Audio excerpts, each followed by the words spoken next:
তো জয় হিন্দ বন্ধুরা, আজকে একটা নতুন প্রকল্পের সাথে আপনাদের পরিচয় করতে এসেছি। প্রকল্পটার নাম হলো পিএম মানধান যোজনা।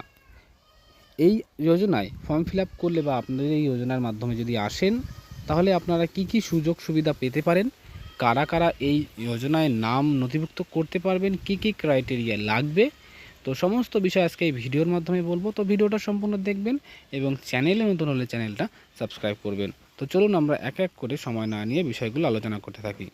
তো প্রথমে বলি, এবার প্রত্যেক মাসে আপনারা কিন্তু এই প্রকল্পে যদি নাম লেখা নথিভুক্ত করেন, প্রত্যেক মাসে কিন্তু আপনার 3,000 টাকা করে কিন্তু আপনারা কেন্দ্র সরকারের পক্ষ থেকে কিন্তু আপনারা পেয়ে যাচ্ছেন।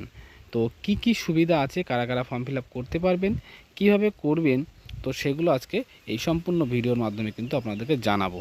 তো ভিডিওটা একটু স্কিপ না করে সম্পূর্ণটা দেখতে থাকুন।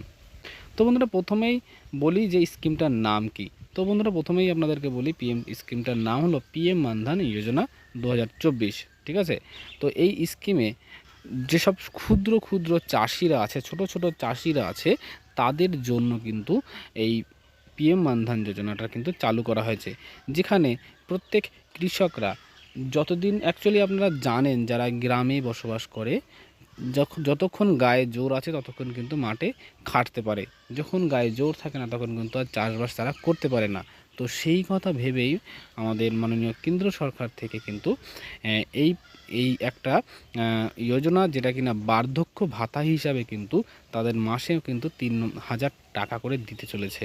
তো কিভাবে এই বার্ধক্য ভাতা বা পিএম মানধান যোজনার আপনারা নাম নথিভুক্ত করবেন, সেটাও আপনাদেরকে পরপর বলছি। তো প্রথমেই বলি, এই সুবিধাটা তারাই পাবেন যেসব কৃষকদের যাদের বয়স 60 বছর কিংবা তার বেশি হয়েছে, তারাই কিন্তু এই যোজনায় কিন্তু নাম নথিভুক্ত করতে পারবেন।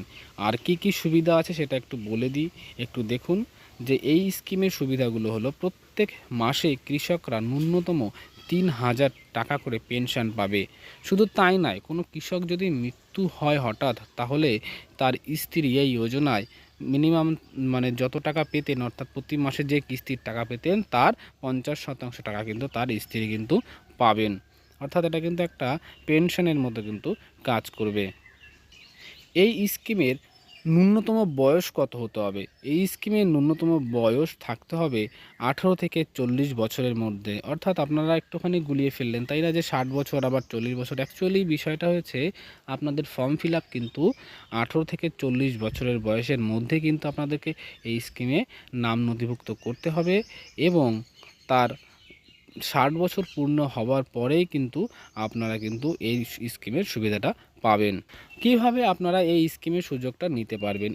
এই স্কিমের সুযোগ নেওয়ার জন্যই প্রত্যেক কৃষককে প্রথমেই একটা পেনশন তহবিল কিন্তু আপনাদেরকে, অর্থাৎ সাবস্ক্রিপশান নিতে হবে। সেক্ষেত্রে আপনারা বয়স অন্তত 29 বছর নাগাদ, আপনার বয়স যখন 29 বছর হবে, প্রতি মাসে আপনাদেরকে কিন্তু 100 টাকা করে কিন্তু সেই তহবিলে আপনাদেরকে কিন্তু জমা করতে হবে। যতদিন আপনি বেঁচে থাকবেন, 60 বছরের পর থেকে আপনি ওই টাকাই আপনি কিন্তু একটা পেনশন রূপে কিন্তু পাবেন।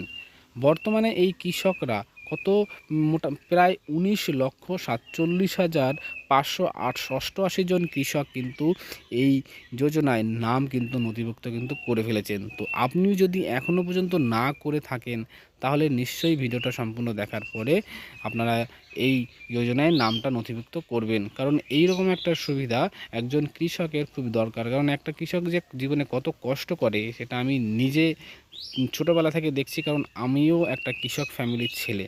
তো সেই হিসাবে আপনারা কিন্তু এই স্কিমের নাম নথিভুক্ত করুন।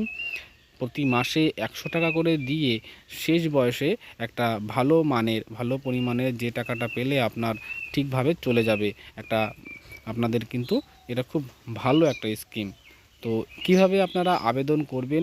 সরাসরি আপনি আপনার আধার কার্ড এবং ব্যাংকের অ্যাকাউন্ট নাম্বার নিয়ে আপনার পার্শ্ববর্তী যে কোনো জায়গায়, যেখানে কিনা অনলাইনের কাজ খাওয়া হয় বা গ্রাহক সেবা কেন্দ্র যেখানে আছে, সেইখানে গিয়ে তাকে, সেই দোকানদারকে গিয়ে আপনি বললেই সে আপনাকে কিন্তু এই যোজনায় নামটা নথিভুক্ত করে দেবে। কোনো রকম কোনো সমস্যা হবে না। তো সরাসরি ওখানে চলে যান আর এই যোজনায় নামটা নথিভুক্ত করে ফেলুন। তো বন্ধুরা, কতটা ইম্পর্টেন্ট বা গুরুত্বপূর্ণ মনে হলো ভিডিওটা বা যোজনাটা, সেটা একটা কমেন্টসের মাধ্যমে জানাবেন। আর দেখা হচ্ছে নেক্সট ভিডিওতে। ততক্ষণ সবাই ভালো থাকবেন, সুস্থ থাকবেন। জয় হিন্দ, জয় ভারত।